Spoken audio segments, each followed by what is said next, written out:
The Katmai National Park in Alaska, a cold and forbidding landscape, but of unimaginable beauty nevertheless. And it's often cloudy. The brown bears have left the forests during the few summer months to share the best spots to catch salmon along the rivers.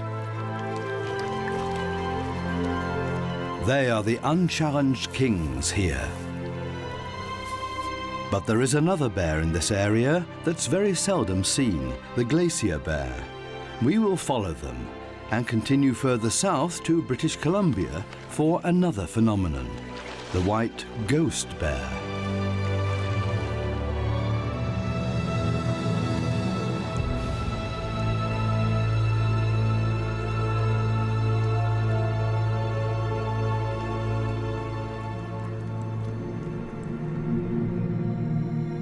The Katmai National Park is located in southwestern Alaska and comprises 7,259 square miles of protected area.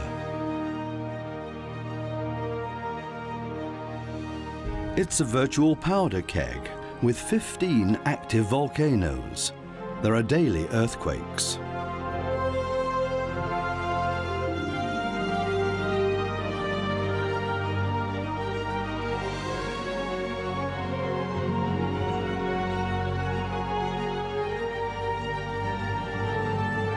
Alaska is still the last frontier for many, shrouded in freedom and adventure.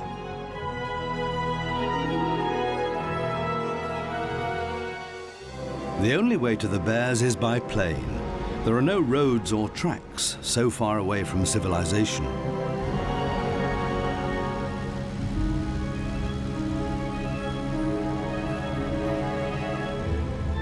Hallow Bay is one of the top 10 areas to view bears. Landing on the beach is difficult and dangerous. Derek Broderman, our pilot and guide, is one of the best. But even for him, it takes a lot of concentration to safely land between the salmon rivers. Most often, it's sea fog that appears out of the blue that makes landing impossible, which is exactly what's happening right now.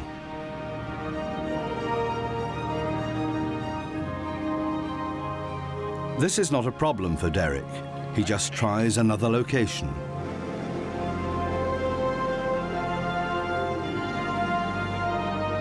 Here it should be possible. There's obviously no airstrip, and he is only able to land on the beach during low tide.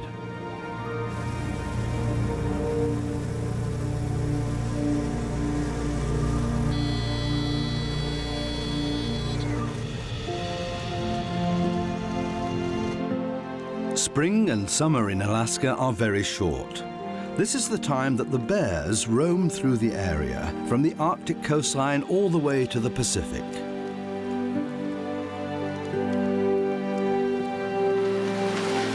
They're here to hunt salmon. At least they're trying to.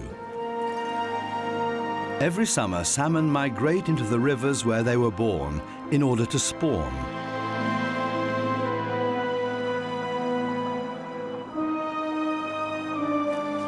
Nobody really wants to share their spot along the beach. There's great competition.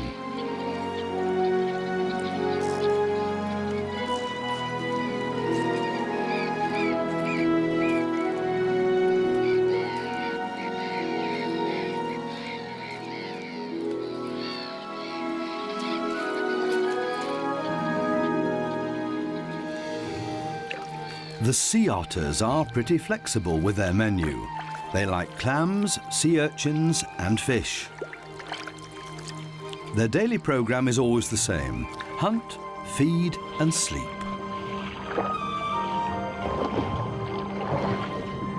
Otters will meticulously search every part of the kelp forest in case they find a hidden oyster.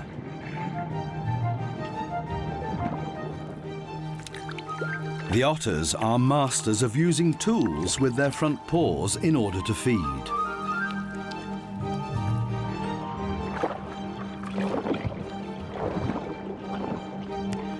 There are few other animals that are so creative.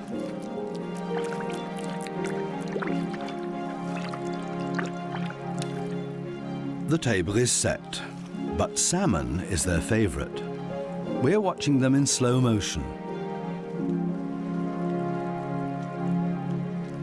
The animal kingdom in Alaska is quite spectacular. The bald eagle has a strong presence here.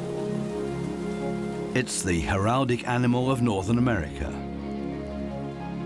A female brown bear has shown up in the delta with her cub.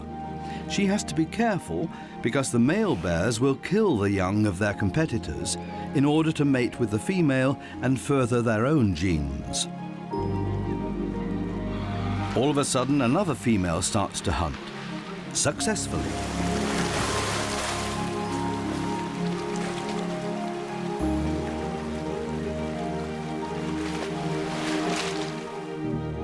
He hasn't even realized what's happening around him.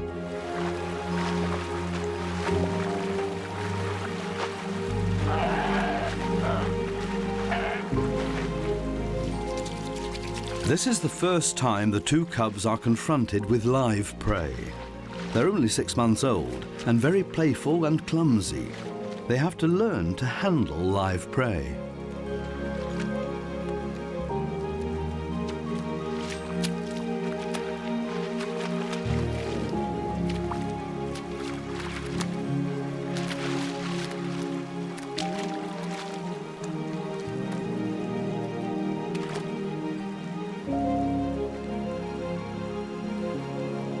The salmon swimming into the rivers have been migrating for quite a while. Some have come from as far away as the Pacific and have been traveling for 2,500 miles in order to swim back up the river to where they were born.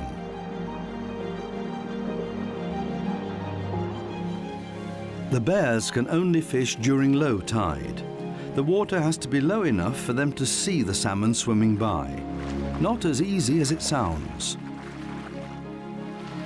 It takes finesse, and not all of them have it yet. They have to learn to fish, and some bears will never be great at it.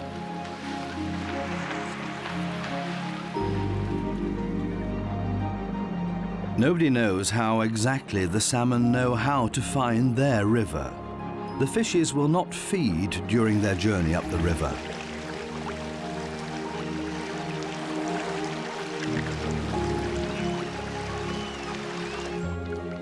Too bad. Right time, but wrong place. It's very unusual that mothers with cubs hunt for salmon. The danger to their young is too great. But nevertheless, they are here regardless. Blue mussels are hidden deep inside the sand, which are very high in protein as well. Right now, there are too many males around, so she can't dig for mussels.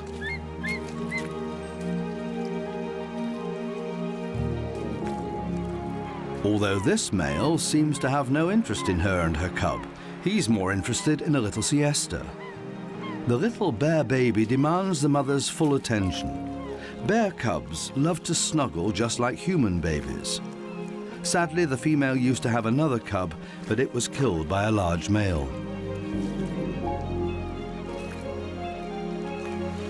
The mosquitoes are quite a plague here. They also torture the bears, not just us. This is not very hygienic. Bears are obviously not much concerned with their decorum. Austrian scientists found out that a female bear mates with several males to avoid having the males come near her cubs later. This way, several males will think that they fathered the cubs.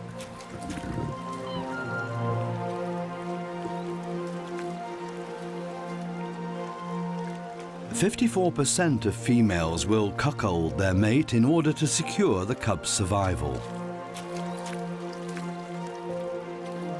Finally, this herring will do fine too. Bears begrudge each other's food, so it's advisable to run away if the hunt is successful. Scientists estimate the brown bear population in the Katmai to consist of around 2,000 animals. Hunting brown bears for sport is not welcome in Alaska anymore.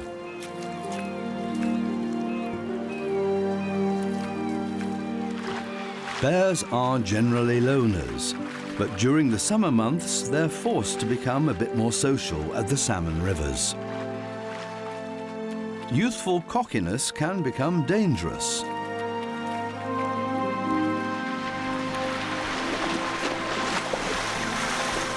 But this male bear is only interested in the salmon. Unfortunately, not a very successful hunter. There's lots going on underwater. The salmon males continue chasing away their competition. It's aggravating. His daily ration should be 20 salmon, but this is not his day.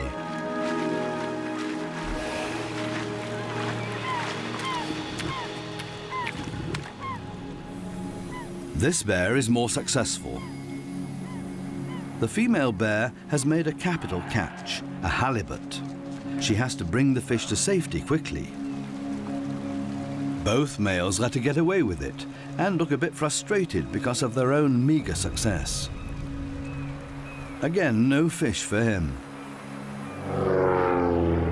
We will leave Hallow Bay for now, but will later return to the playful cubs. The teddy bears we all grew up with were modelled on these bears more than 100 years ago.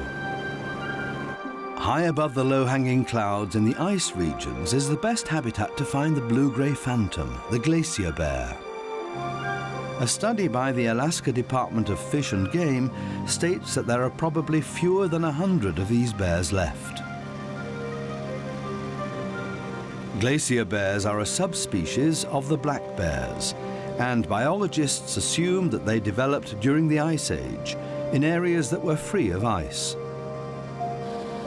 Alaska's wide and very isolated mountain ranges are a paradise for these animals, but a nightmare for us, because it's like trying to find a needle in a haystack. Would they live around this glacier lake? We don't know. A native ranger told us that we needed to start searching up there where the winter makes room for the summer. Most of Alaska's glaciers are retreating. Between 1 to 3.5 miles have melted away since 1945, owing to climate change.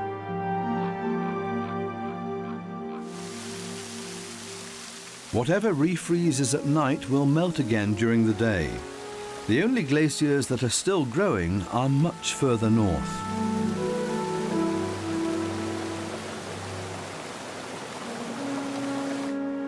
Like all bears, the glacier bears are also omnivores. They leave the icy regions in the summer and search for fresh greens and berries in the cloudy rainforests. Bald eagles have plundered a chicken farm. Here, everybody is out for themselves. The young are busy play fighting in the air.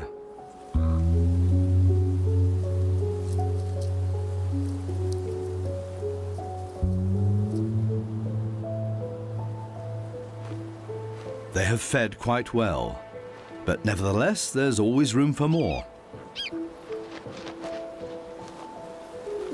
The competition is great.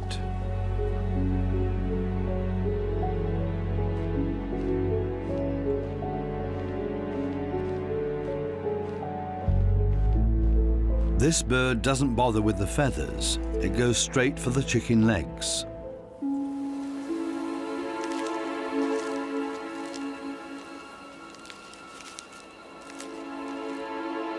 The young will only watch, which means more playtime.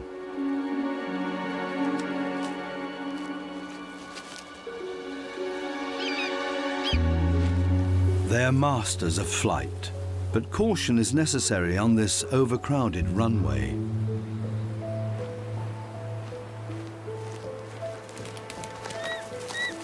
This incredible find also draws in others to feed. They're mostly crows, but they can be particularly nasty.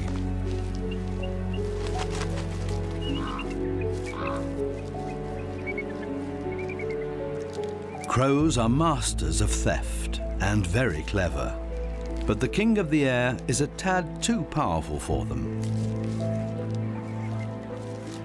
It's easy to distinguish the old bald eagles from the young. The birds won't develop their typical white head and tail feathers until their 4th year. Despite being the heraldic bird of the United States, bald eagles were hunted almost to extinction until 1950. They're protected now, and their numbers have come back quite well. The largest population lives in Alaska.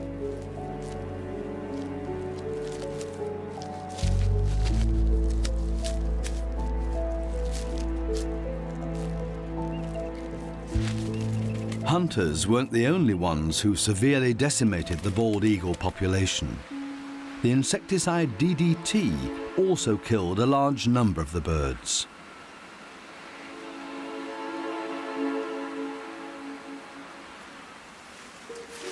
All of a sudden, the glacier bear appears out of nowhere.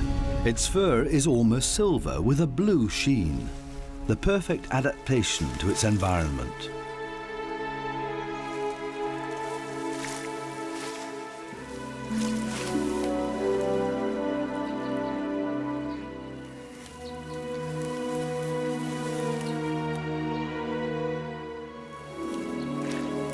The glacier bear's creation was a fluke of nature, because they're really black bears. In the cold world that they call home, the glacier bears will not find berries to feed on. Therefore, they're searching for them down here. Another surprise, a regular black bear is hiding in the bushes. Do both of these bears prefer this territory, or is this a regular detour for the black bear into higher regions?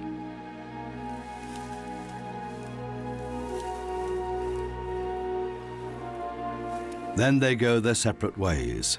Was this a surprise meeting? We will never know. Scientists have not been able to find out much about the lives of these mysterious and very secretive bears.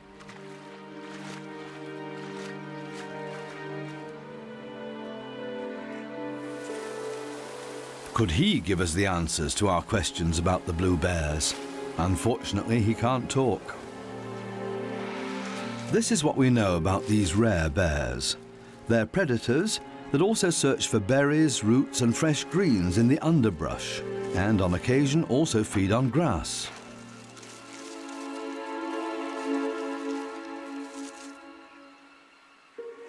We have to tread lightly while filming. The bears can hear noises over 800 feet away. The smallest movement and it will run away.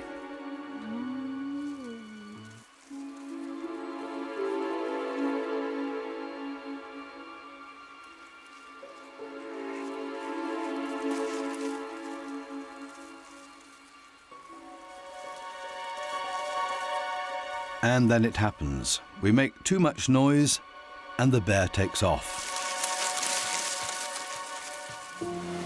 Back to its own territory.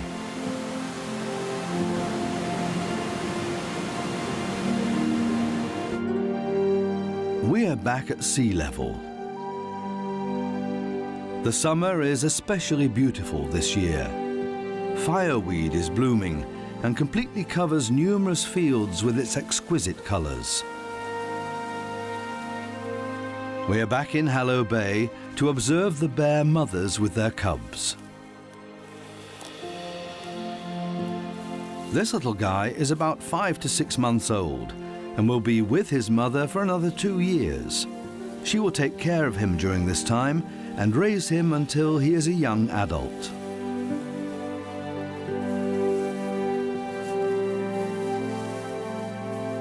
She lets us get incredibly close.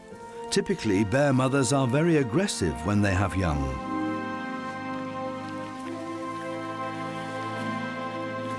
She keeps on feeding without showing any aggression.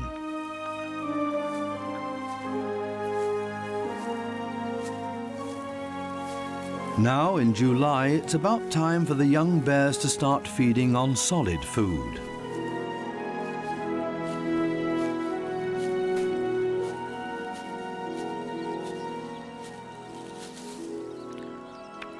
And this one looks like he has been feeding on greens. Brown bears are very quiet unless they're attacked.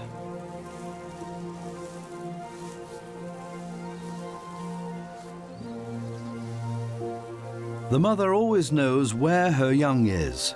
Her sense of smell is incredible, but she only leaves the cub alone for short periods of time. It seems that she does not sense danger from us.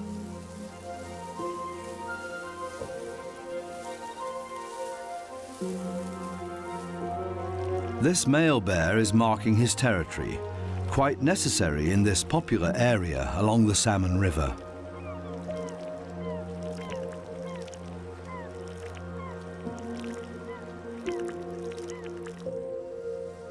Another female has come out, followed by two playful cubs.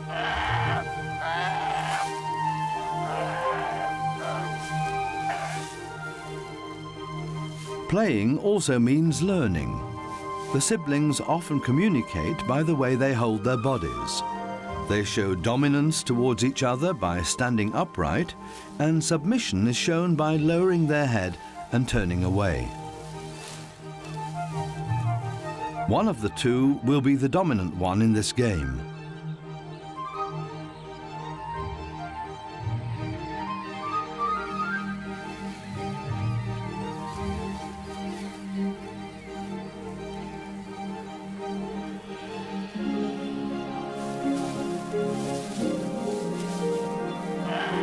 After all, they are siblings and like each other.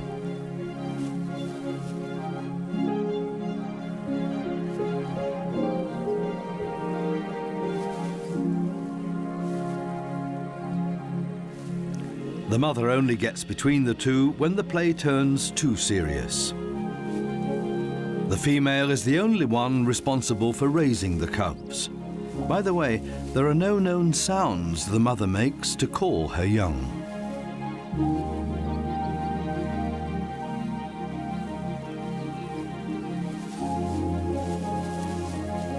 The cubs stay with the mother for about 3 years. After that, the cubs often stay together for up to another 4 years.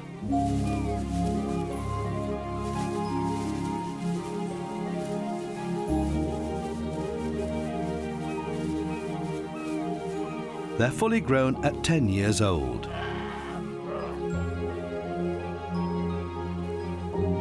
For about a third of the day, the twins are constantly honing their innate skills.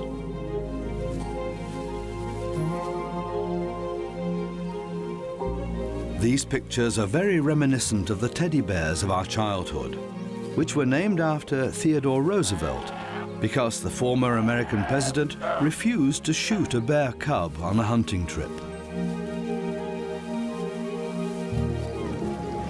Bears enjoy cult status. They're part of Greek mythology. The Celts had bear gods, and they're often found in crests. The beautiful intimacy between mother and cub. It's easy to understand why Teddy Roosevelt refused to shoot such a sweet creature.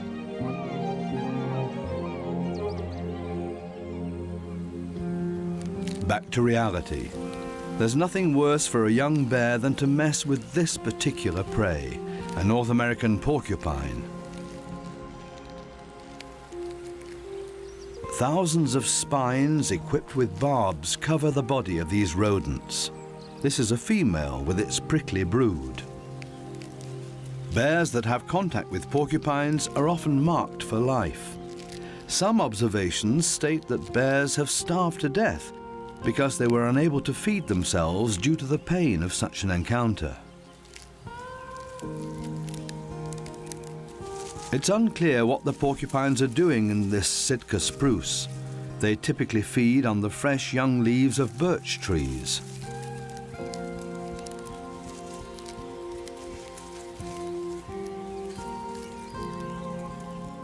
The spruce doesn't seem to be the right spot after all.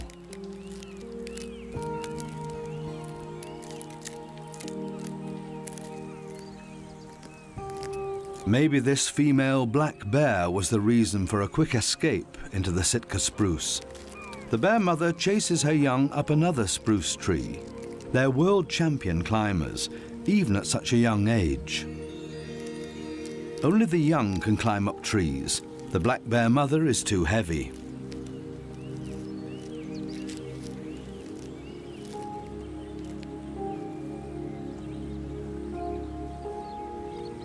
Black bears are a lot smaller than brown bears.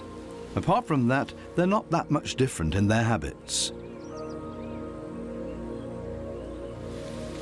The cubs are incredible climbers. They will climb up to the treetop in case of danger and hang on to the smallest of branches.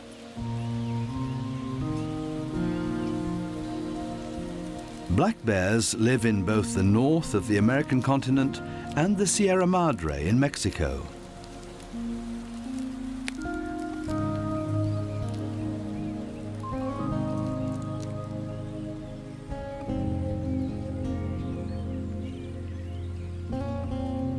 The mother constantly checks on her youngsters in the tree. We're saying goodbye to the black bears and will try to find one of their cousins, a bear that is white. Our search for the white bears leads us to the Princess Royal Island, an island off British Columbia. The only modes of transportation to the island are either by seaplane or by boat. It's nearly 500 acres large, but uninhabited.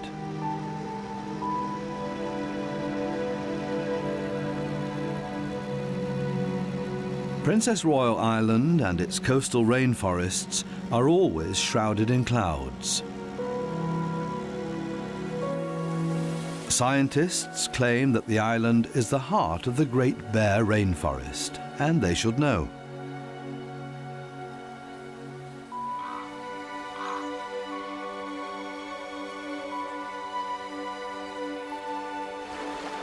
The rivers are full of salmon. Wolves, black bears and grizzlies live in these rainforests, and also the mysterious ghost bear. Squirrels are everywhere we go. The isolation of this island with its dense forests may be the main reason why these white bears stayed undetected for so long. Countless rivers also shape this natural landscape. Here we find raccoons.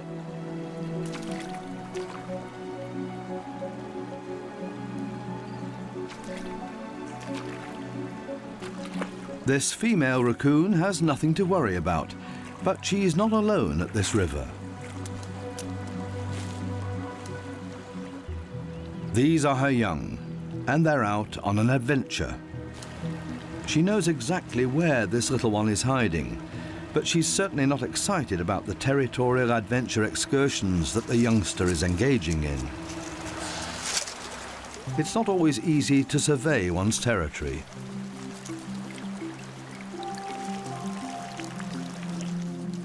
The mother has had enough of the baby's escapades and calls it back.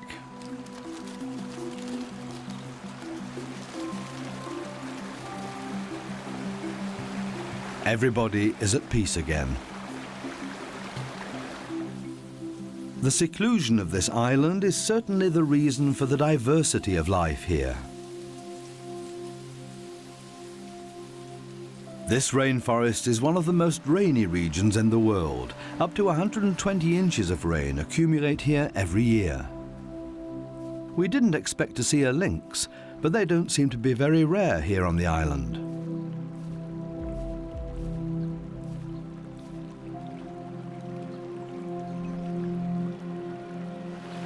Five different types of salmon live in the rivers here.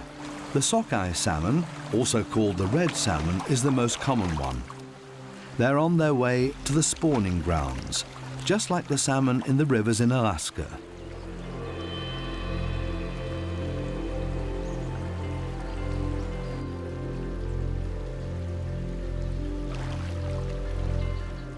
Many thousands of fish migrate up the stream. Scientists also call it the red flood. Before the salmon swim up the rivers, they have to feed and gain weight in order to withstand this strenuous migration.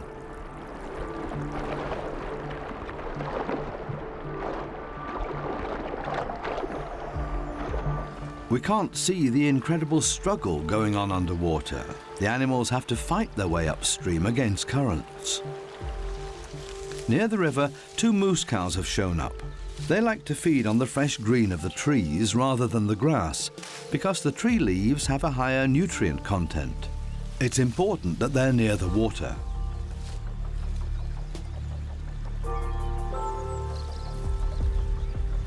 Moose are able to feed underwater and like any sort of aquatic plants, probably because of a high content in nutrients. Their nourishment requirements are very high.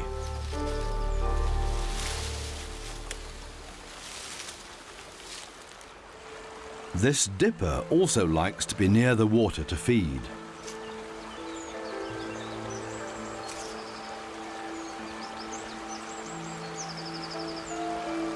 Dippers are some of the few songbirds that search for food on the bottom of a body of water.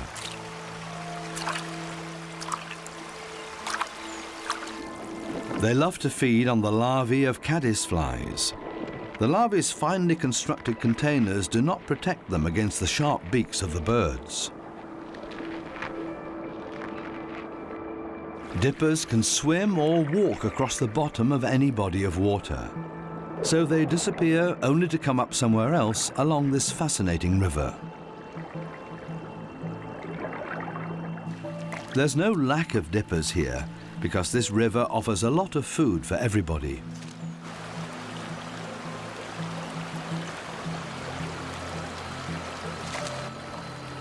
During their strenuous migration, the salmon also find resting places in between the currents and rapids. Here, in between the branches of old trees, they can rest and summon new strength. A bottleneck. The salmon have to fight their way through here. With every mile, the river changes its face.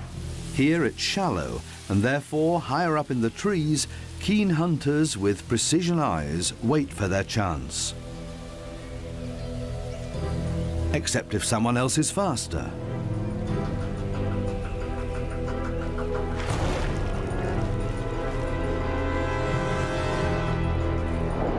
Again, the riverbed changes shape. Roaring masses of water shoot through a channel between rocks, filmed with a slow-motion camera.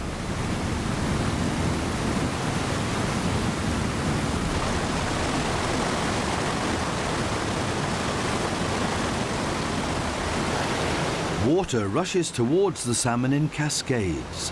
They can't escape from here. They have to climb up in order to continue on their journey.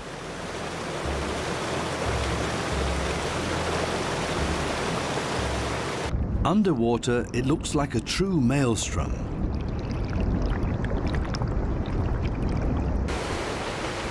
This is where it becomes tough for the fishes.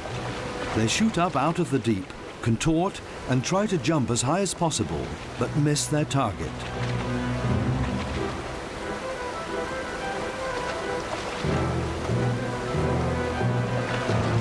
These jumps are not very precise, and more often than not, the salmon fall back into the water or onto rocks and injure themselves. But they will try over and over again. And there's somebody else in the river whose only interest is to gain as much weight as possible for the upcoming winter. This brown bear is not a very experienced fisherman yet.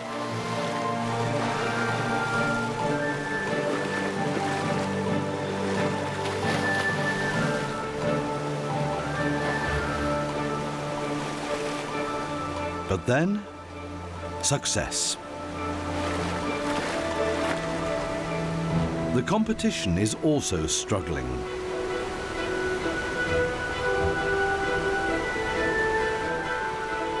This is not a salmon, but Master Bruin trying to fish underwater. His competition has more luck, or probably more skill. Large bears like these feed on 30 salmon a day. The bears come here year after year right on time for the salmon run, driven by an inner clock. They feed along the river according to a very specific hierarchy.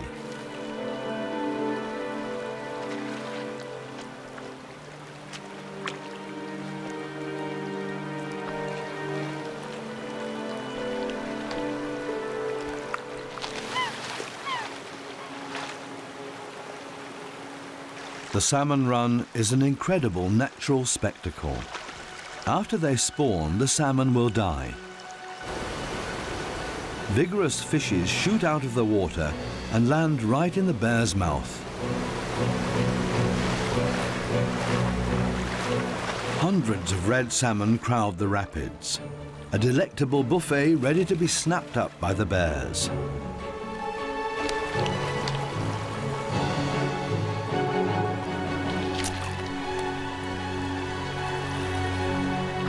The furry gourmets feed as much as they can, and their cubs also get their fair share. Princess Royal Island was once inhabited by the Tsimshian Indians. The coastal rainforests were holy lands to them.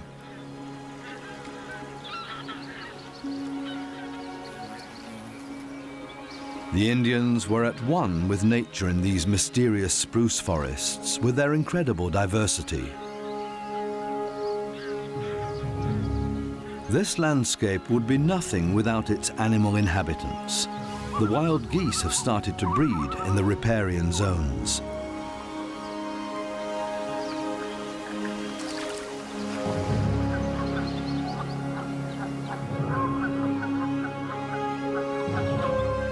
Wild geese come here only for a short period of time. As soon as it starts freezing at night, they'll continue on towards warmer climates.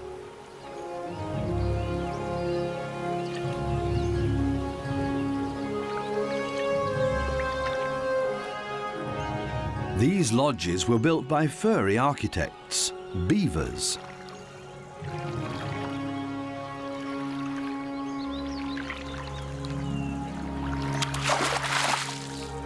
A long-eared owl is watching what the beaver is doing. Arum is a botanical rarity in Europe, but grows in great abundance here. Is this woodpecker thinking about building another home? Who knows?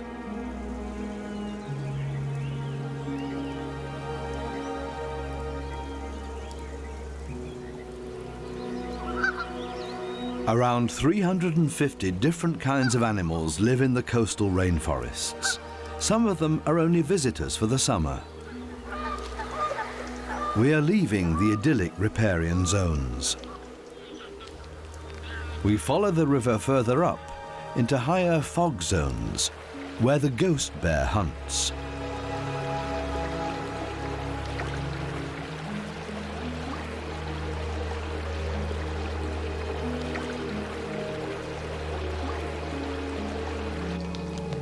All of a sudden, a confrontation that nobody expected.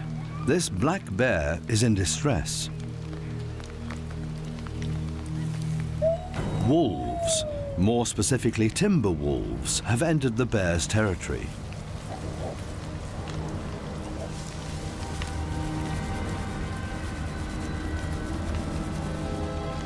A confrontation between the wolves and the bear can end terribly for the bear.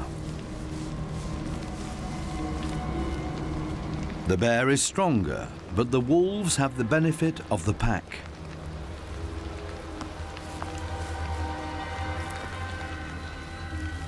This is the alpha female. An alpha animal can be either a male or a female. The experienced female checks the situation and decides not to attack the bear.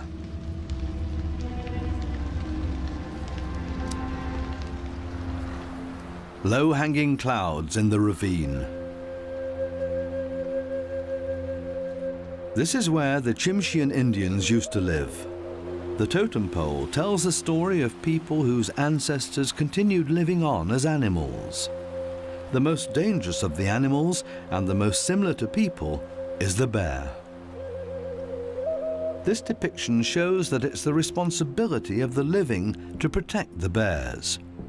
In return, the Tsimshian Indians are under the protection of the bears. Should they be in trouble, they will call on the bears for help. The Indian chief, White Eagle, is the best of the bear dancers.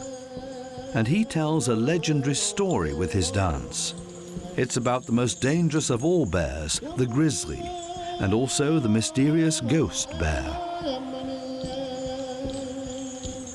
The legend tells the Indians that only they have the right to face a ghost bear, and also tells a tale of the brutal slaughter of bears by man.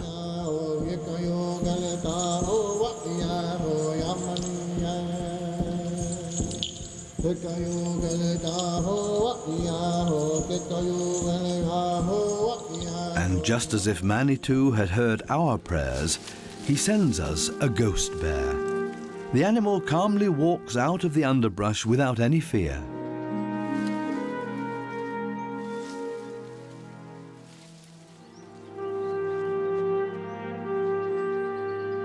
The white bear is being observed. Danger is lurking. And this one is an exceptionally gifted climber.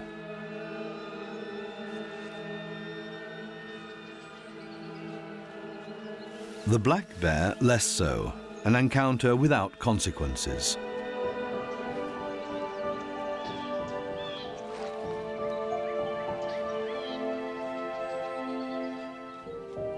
According to Tsimshian mythology, 1 out of 10 bears was created white, so that the people were always reminded of a time where the entire land was covered by glaciers. Modern science sees this quite differently, of course.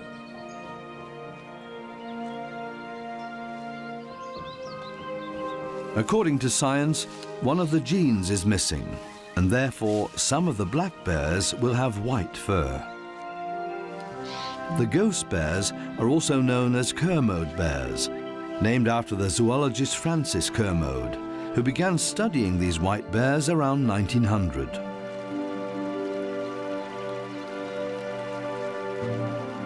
Kermode bears are no different in behavior or lifestyle from black bears.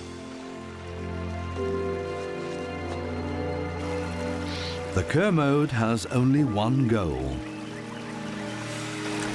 to feed on salmon. The enchanted underwater forest is like a hub with many detours and one-way streets, inflowing creeks and rivers in which the salmon will spawn.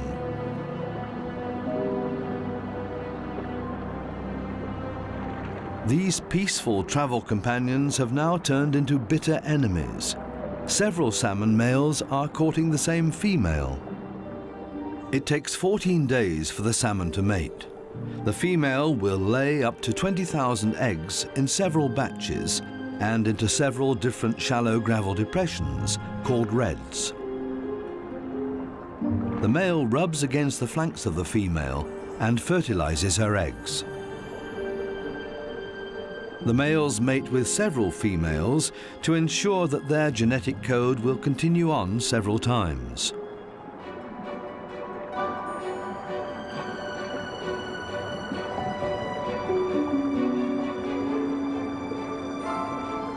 Many of the salmon mate with the last of their strength.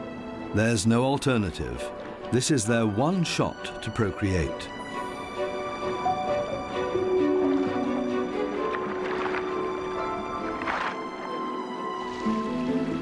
The table is set, but it's not as easy as it seems to clear out the rich buffet.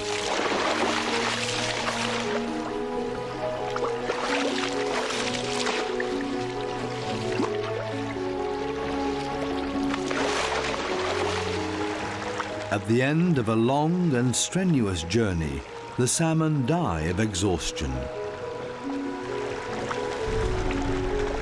In their death, they become a feast for others, such as these barbels that eat just about anything.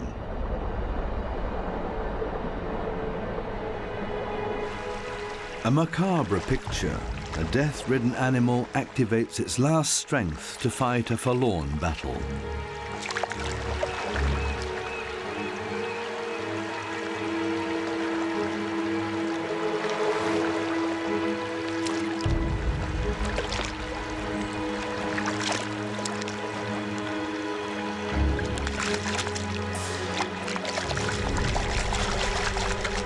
Dead salmon cadavers everywhere.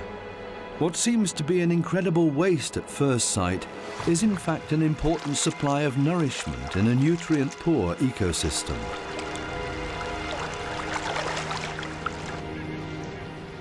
Near the spawning grounds, the trees grow 3 times better and more lush than in other areas. The dead salmon act as a fertilizer, and the bears also add to that with their excrement. White bears can also dive. But what good does it do if you can't catch anything? A second try. It seems that the prey is within reach. Third try, and again, nothing.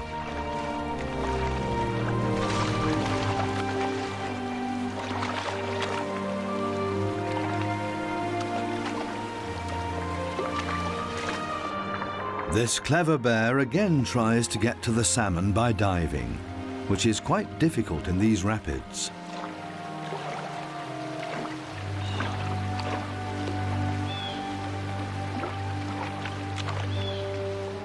Right underneath the rapids, a competitor is a more successful fisherman. This black bear leaves no doubt who is more experienced, which means retreat.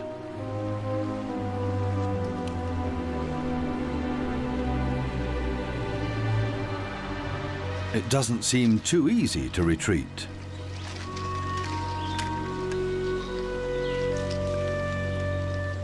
Both bears claim the same territory.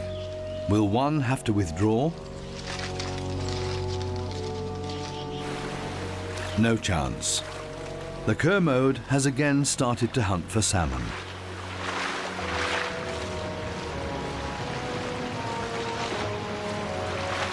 He's not quite as inexperienced after all as it first seemed.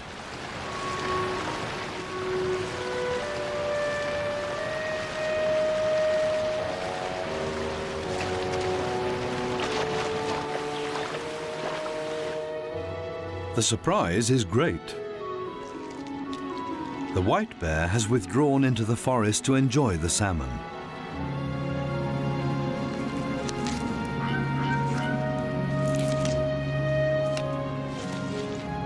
Too bad for the black bear.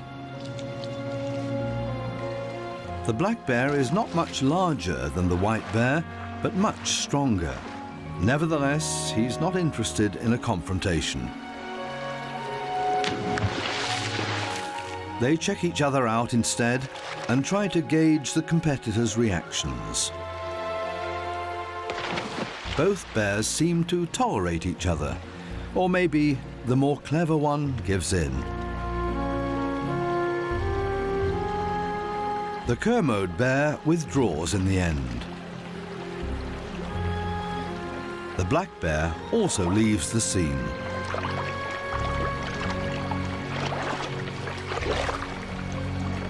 This confrontation clearly shows that both bears keep an eye on each other whenever they meet in the same territory. But in the end, they both avoid a fight.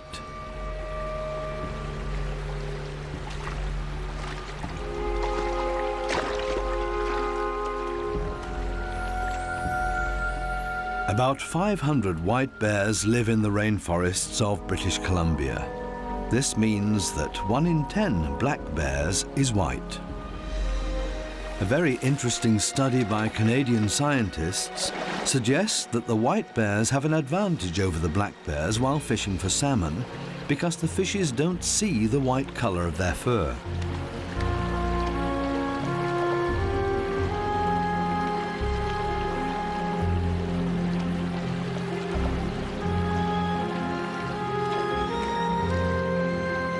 Maybe there's something to this study. Because another study shows that Kermode bears tend to catch more salmon than their black family members.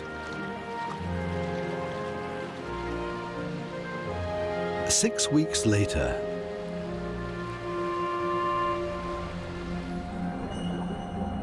pea-sized, transparent eggs are visible on the riverbed. The salmon larvae need the oxygen-rich gravel bed of the headwaters in order to hatch.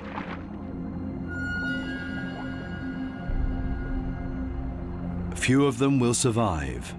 Many will drift away with the white water of the river, and others will become food for predators underwater and on the surface. And they have a tendency towards cannibalism. The stronger feeds on the weaker. The young salmon will stay in their river for 3 years until they start their long journey into the ocean. It's time for us to leave British Columbia, but we will certainly return to the mysterious ghost bears.